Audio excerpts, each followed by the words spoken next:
So back onto the Capri today, and we're doing the near side chassis leg today. So this is the rear half of the rear chassis, and I'll just quickly show you what we've done on the driver's side. So we've got ourselves both parts on this side. It is the worst side of the car. So we've got the forward part, the rear, and the rear part. This side is the next bit that's going to be welded into place, and we've got ourselves more or less prepped over here.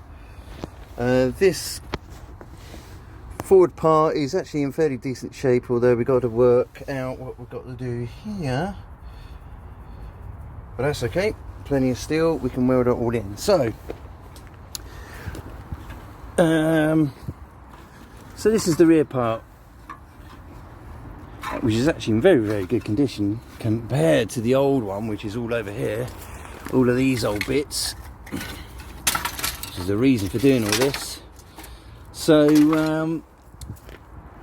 there we are, that's the next one that's going to go in. Once we've got that in, then we can get the new rear valance into place, and the rear half is more or less done.